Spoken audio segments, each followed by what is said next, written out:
Hey everybody, it's Brian. I'm here with the Turnigy 1/16 scale stadium truck. I've been wanting to try out the RC car side of the hobby for a little while now. Didn't want to spend a whole lot of money because I didn't know if I'd like it or not. So I looked around and found this. This is a, like I said, a 1/16 scale model and comes four-wheel drive, full suspension doodads. I really don't know what I'm looking for and what's good and bad. So I thought I'd give this a try and see how it works out.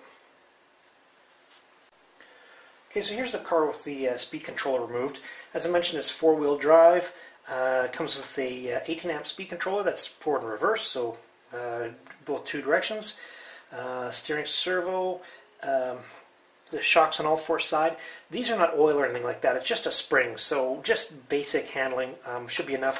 Feels pretty soft to me. I don't know if you can adjust the preload on these. I don't think so. It doesn't, you know. And but just should be enough to get it going and do some jumps. I've got the battery installed here. There's a suggested battery for it, and I'd suggest going for that or taking very close measurements of what that battery is. It gives it dimensions on the site, and choosing your batteries otherwise, because as you can see, the dimensions fit right into there. It fits like a glove. So if you get anything bigger, you may have to do some modifications to get it going. So it's a brushless motor, and there's the brushless motor over there. And there are a few adjustments, as you can see, to setting this thing up. You can adjust the toe and camber, all those sorts of things, and how the shocks adjust. I'm going to leave it how it is right now, because honestly, I don't know how any of it works. So we'll see how it runs, and then I can learn on the forums what different things do, and then just try and play with it from there. Okay, to get this car going, you also need a radio, and so I got the least expensive radio they had, the HKGT2, pretty inexpensive, comes with a transmitter, 2-channel, and a receiver, and hooked it up, and we'll see how it runs.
Alright, so here's the Turnigy 1/18 scale stadium truck.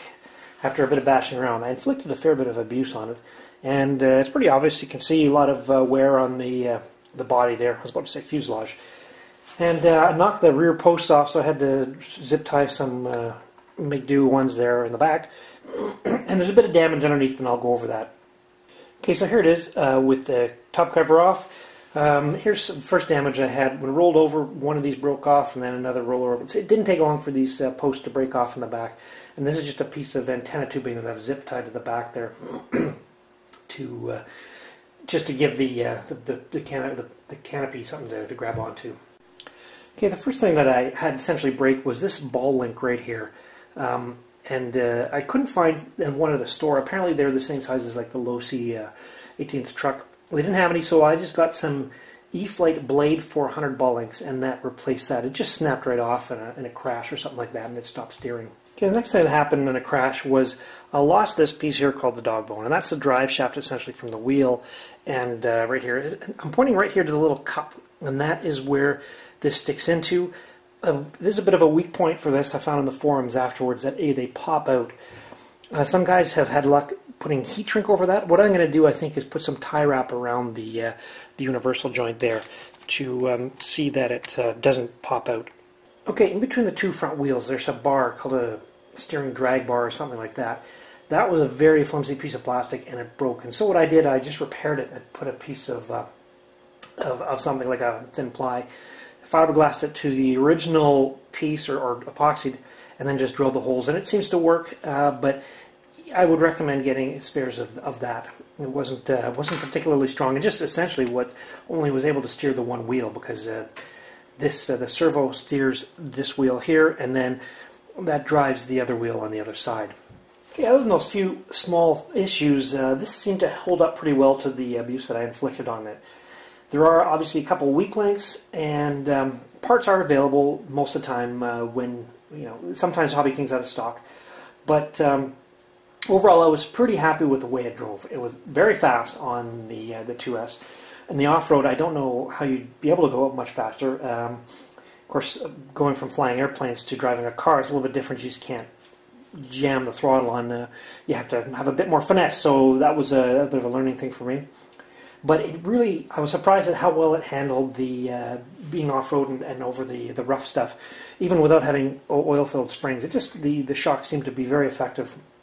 So nice suspension, and the full differential and everything seemed to work out really well.